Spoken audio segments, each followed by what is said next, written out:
కీర్తన సంఖ్య 11. ఈ కీర్తనలో 7 వచనాలు ఉన్నాయి.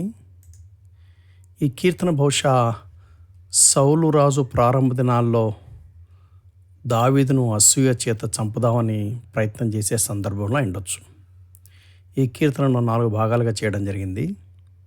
ఈ కీర్తనకు నేను పెట్టినటువంటి పేరు ఏంటంటే, జీవితం యుద్ధరంగం లాంటిది, కాబట్టి ఆటుపోట్లు తప్పవు, సైన్యములకు అధిపతిగా యెహోవా మనతో ఉంటే చివరికి విజయం అనేది మనదే.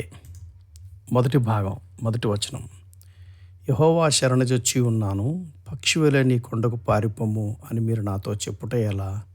స్నేహితులు అయినారేమో బహుశా, సలహా ఇస్తున్నారు, నువ్వు ఎందుకైనా మంచిది, నువ్వు పారిపో, మంచి అవకాశం ఇది అంటే, అప్పుడు దావీదు అంటున్నాడు, నేను యెహోవా శరణుజొచ్చి ఉన్నాను, నాకు సలహాదారుడు దేవుడే, ఆయన చెప్పినట్టుగా నేను చేస్తాను, నేను ఎందుకు పారిపోతాను అని అంటున్నాడు.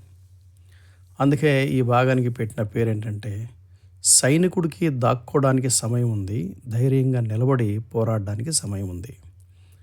అదంతా దేనిపైన ఆధారపడుతుందంటే, యజమానుడు ఇచ్చే గైడెన్స్ పైన ఆధారపడుతుంది.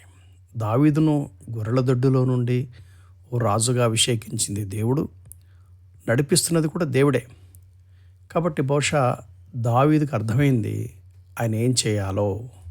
అందుకనే సలహాలు బోలెడు వస్తాయి. ఏ సలహా తీసుకోవాలి?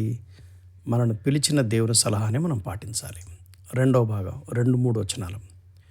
దుష్టులు విల్లెక్కి పెట్టి ఉన్నారు, చీకట్లో యథార్థ హృదయాల మీద తమ బాణములు నారియందు సంధించి ఉన్నారు. పునాదులు పాడైపోగా నీతిమంతులు ఏమి చేయగలరు? స్నేహితులకు తెలుసు దావీదు యథార్థ హృదయుడని, దావీదు నీతిమంతుడు అని కూడా తెలుసు. అయితే వాళ్ళు ఏమంటున్నారంటే, నువ్వు యథార్థవంతుడు అయితే అవ్వచ్చు, నువ్వు నీతిమంతుడు అయితే అవ్వచ్చు, చీకట్లో నుండి నీకు తెలియకుండా నీ మీద బాణాలు వేసి నేను చంపడానికి ట్రై చేస్తున్నారు, నువ్వు కొంచెం ఆలస్యం అయిపోతే నీ పునాదులు కూడా పాడైపోతే అప్పుడు నువ్వేం చేయలేవు, ఎందుకైనా మంచిది పారిపో, పక్షిలా పారిపో, అదే అంటున్నాడు. ఈ సందర్భంలో నాకు జ్ఞాపకం వచ్చిన వాక్య భాగం ఏంటంటే, యెహోవా దేవునికి విరోధంగా ఏర్పరచబడిన ఏ ఆయుధం వర్ధిల్లదు, ఒకవేళ పునాదులు పాడైపోయినా సరే తన దేవుని కృపను బట్టి నీతిమంతులు తిరిగి కట్టుకుంటారు. ఆ తర్వాత భాగం 11వ అధ్యాయము 4, 5, 6 వచనాలు. యెహోవా తన పరిశుద్ధాలయంలో ఉన్నాడు, యెహోవా సింహాసనము ఆకాశమందున్నది, ఆయన నరులను కన్నులారా చూచుచున్నాడు, తన కన్ను దృష్టి చేత ఆయన వారిని పరిశీలించుచున్నాడు. యెహోవా నీతిమంతులను పరిశీలించును, దుష్టులను బలాత్కారాసక్తులను ఆయనకు అసహ్యులు. దుష్టుల మీద ఆయన ఉరులు కురిపించును, అగ్నిగంధకములను వడగాలియు వారికి పానీయ భాగమవును. దావీదేమంటున్నా అంటే, దేవుడు పరిశుద్ధాలయంలో ఉన్నాడు. పరిశుద్ధాలయంలో దేవుడు ఉంటే ఏం చేయాలి? దేవుని ఆరాధించాలి. యెహోవా సింహాసనము ఆకాశమందున్నది, ఆయన సింహాసనం దగ్గర మనం ఏం చేయాలి? సాగిలపడి సరెండర్ అవ్వాలి. దావీదేమంటున్నా అంటే, దేవుడు సింహాసనం మీద ఉన్నాడు, దేవుడు అంటే he is in full control, god is on the throne, he rules and he over rules అని చెప్తున్నాడు. అంటే దేవుడు చూడట్లేదు, దేవుడు వినట్లేదు, ఆయనకేం తెలియదు అని అనుకుంటున్నారా? ఆయన కన్నులారా చూచుచున్నాడు, తన కనుదృష్టి చేత వారిని పరిశీలించుచున్నాడు. ఆయనకి నీతిమంతులు ఎవరో తెలుసు, దుష్టులు ఎవరో తెలుసు. ఆయన నీతిమంతులను పరిశీలిస్తాడు, దుష్టులను కూడా పరిశీలిస్తాడు. కానీ దుష్టులో వారి బలాత్కార శక్తులు ఆయనకి అసహ్యం. ఖచ్చితంగా దేవుడు జడ్జిమెంట్ చేస్తాడు, ఆయన ఉరులు కురిపిస్తాడు, అగ్నిగంధకములో వడగాలియు వారికి పానీయ భాగమును.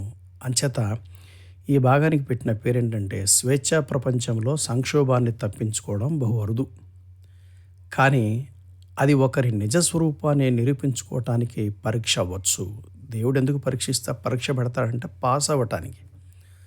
సాతాను కనుక శోధిస్తే పాపం చేయటానికి, అది తేడా.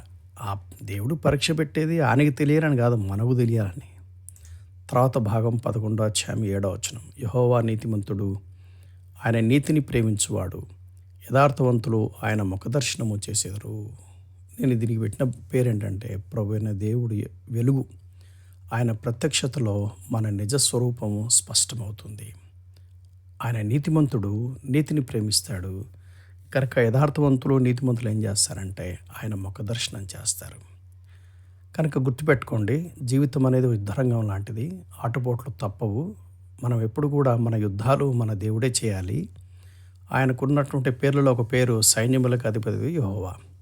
మనం గనక ఆయన పక్షంగా ఉండి, ఆయన మన పక్షంగా ఉంటే పరిస్థితులు ఎలా ఉన్నా సరే ఆయన నడిపిస్తాడు. ఆయన నడిపింపులో మనం ముందుకు సాగాలి. చివరికి విజయం అనేది మనదే. Thank you. God bless you.